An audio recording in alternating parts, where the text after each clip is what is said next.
Hello बच्चों, last class में हमने चैप्टर नंबर 5 जो कि यूक्लिड ज्योमेट्री है उस चैप्टर को पूरा कवर किया था।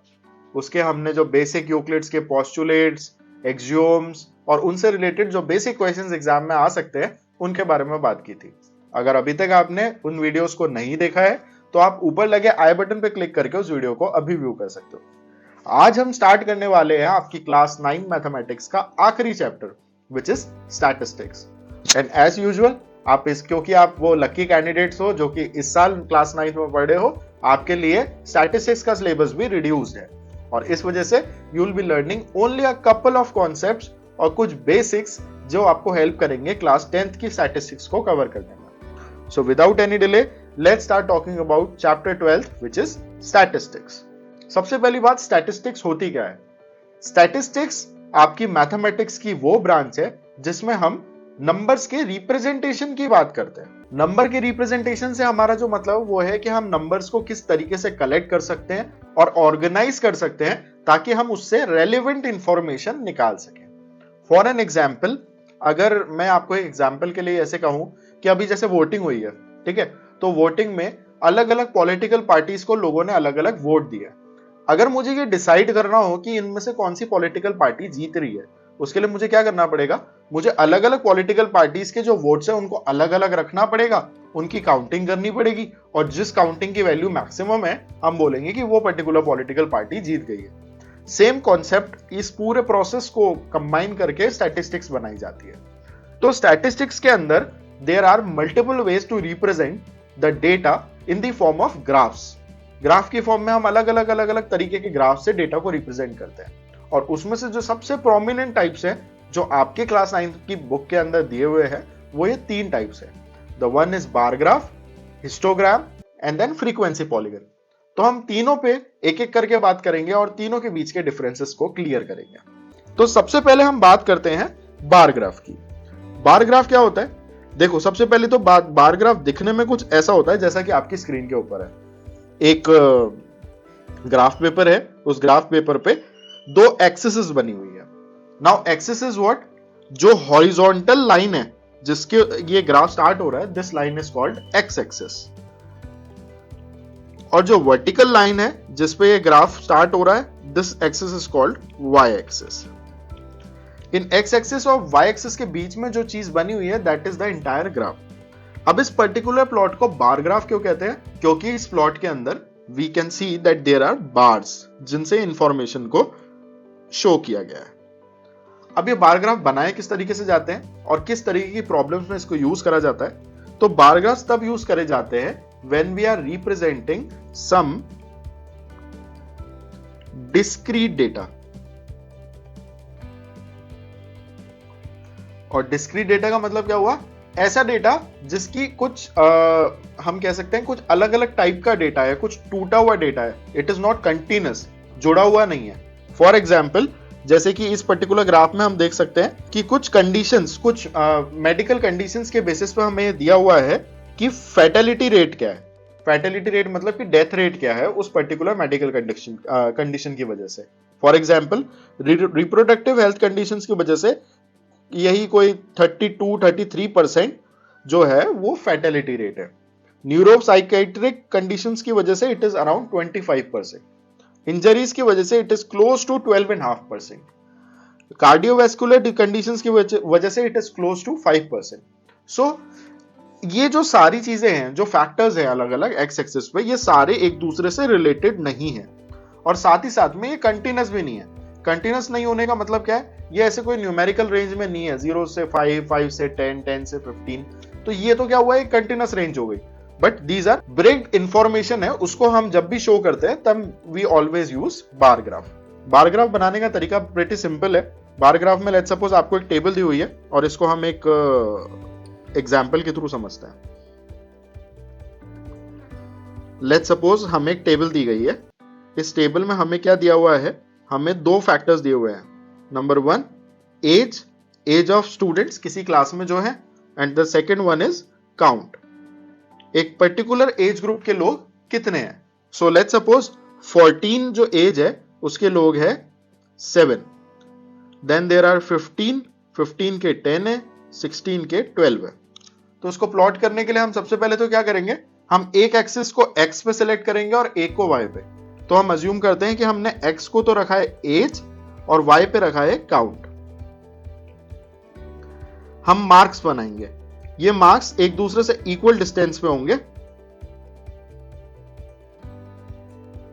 और ये मार्क्स होंगे, स्टार्ट ऑलवेज 0 से होगा, 1 2 3 4 5 6 7 8 9 10 11 एंड 12।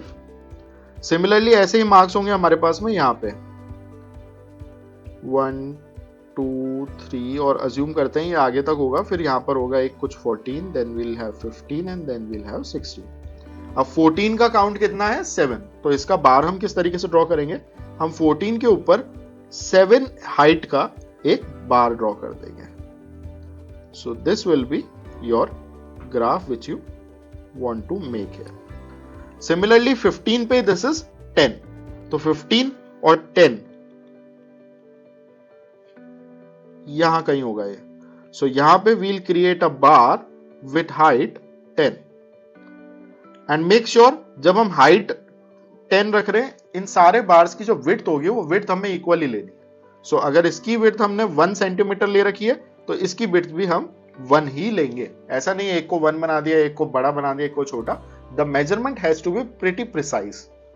एंड द थर्ड, जहां पे एज 16 है वैसे 12 केसेस हैं, सो 16 को हम 12 पे मैप करेंगे। So this would somewhat look like this.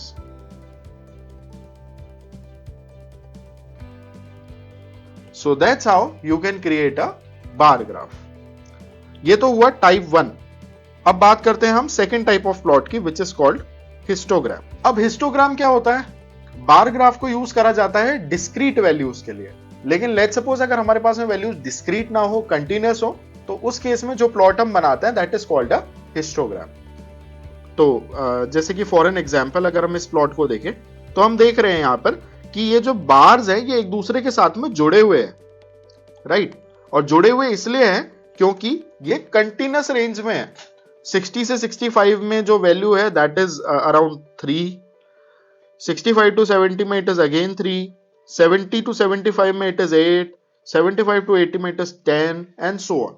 So whenever we are dealing with continuous ranges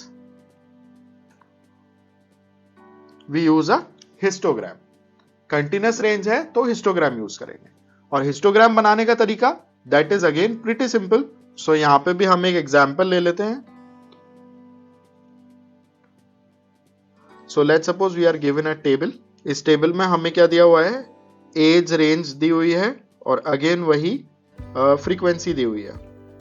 as range का मतलब क्या हुआ कि हमें अलग अलग एज रेंज में टोटल कितने लोग हैं, किसी लेट्स सपोज कोई कम्युनिटी है उसमें किसी पर्टिकुलर एज ग्रुप में कितने लोग हैं, उसका हमें कुछ डेटा दिया हुआ है, ठीक है। फॉर एग्जांपल कि 10 से 20 साल की एज वाले टोटल 5 लोग हैं, 20 से 30 वाली एज के 10 है, 30 से 40 वाले देयर आर 7 पीपल, 40 से 50 वाले there are let's say 4 people. अब हमें इसी के लिए एक हिस्टोग्राम बनाना है, तो इसके लिए हम क्या करेंगे, again we'll have the same graph. Histogram और बार ग्राफ दिखने में एक जैसा होता है, लेकिन the only major difference is histogram में हमेशा हम प्लॉट करेंगे कंटिन्यूअस रेंजेस को, और बार ग्राफ में हम प्लॉट करेंगे जब भी we are talking about discrete ranges, discrete values, यानी डिस्क्रीट यानी अलग अलग वैल्यूज की बात कर रहे होंगे आप। तो अब ये जो रेंज है इसको बनाने का तरीका 0, 10, 20, 30, 40, then we have 50 and then finally 60. Similarly, ये x एक्सिस पे तो हम ले रहे हैं एज और y एक्सिस पे हम ले रहे हैं फ्रीक्वेंसी।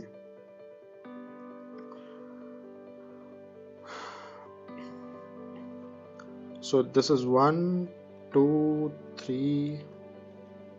So सबसे पहले बात करते हैं हम एज रेंज 10 to 20 की, जिसकी फ्रीक्वेंसी 5 है। तो 10 से 20 की रीजन में we have to make frequency 5। तो हम क्या करेंगे, 10 को स्टार्टिंग पॉइंट मानेंगे, 20 को एंडिंग पॉइंट मानेंगे और 10 से 20 के बीच में we'll create a bar of height 5। Similarly 20 से 30 में we have the bar of height 10।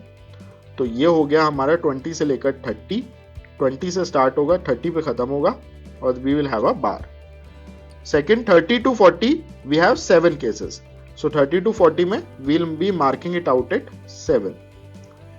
So we'll have this bar at here.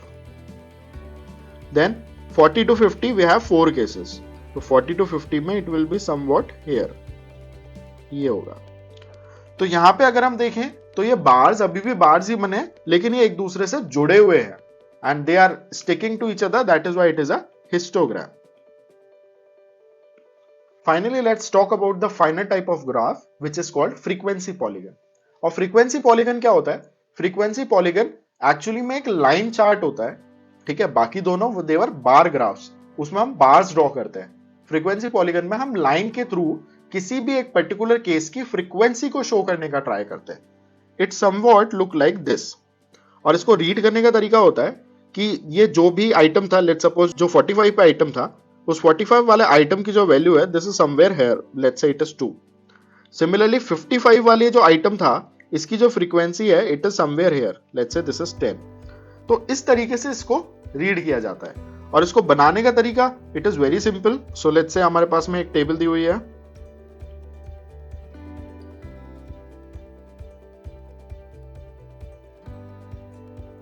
Again वही केस लेते हैं एज और काउंट का. एज लिख लेते हैं, लेट्स से 5 इयर्स के टोटल 10 है, 7 इयर्स के 8 है, एंड देन 9 इयर्स के देयर आर 5 पीपल. तो अगर हमें इसी के लिए एक फ्रीक्वेंसी पॉलीगन बनाना है, so we'll be creating the same graph वही बनेगा. Let's say this is your 0 ordinate, this is your x-axis. 1 2 3 4 5 6 7 8 and then we have 9. Similarly ये हमारी y-axis है, इस पे आएगी count यानी कि frequency. So 1 2 3 4 6 7 8 9 and 10. अब फ्रीक्वेंसी पॉलीगन बनाने के लिए हम x की वैल्यू देखेंगे. x की वैल्यू वाज 5. तो 5 वैल्यू पे we'll put the y equal to 10. तो 5 पे 10 के ऊपर we'll mark a point. So this is your point 1. Similarly 7 पे देयर इज अ पॉइंट 8. 7 पे we'll mark the point at y equal to 8. और 9 x की वैल्यू जब 9 है, so this was age and this was count. तो जब as 9 थी तब काउंट वाज 5. तो एज को जब हमने 9 लिया, यहां पे हम काउंट को मार्क करेंगे 5 पे. And finally you will draw a line which will start from the origin, जो सबसे पहले टच करेगी हमारे पहले पॉइंट को, उसके बाद उससे जाएगी दूसरे पॉइंट पे, उसके बाद उससे जाएगी तीसरे पॉइंट पे. So this figure which is formed it is the frequency polygon. तो ये तो थी बेसिक्स की ये सब होते क्या है. अगले वीडियो से हम स्टार्ट करेंगे इसी के ऊपर बेस्ड एक्सरसाइज को सॉल्व करना, जो इन्हीं कॉन्सेप्ट्स को थोड़ा और अच्छे से समझने में, इन ग्राफ्स को और बढ़िया तरीके से आपके माइंड में बिठाने में हेल्प करेंगे. So stay tuned.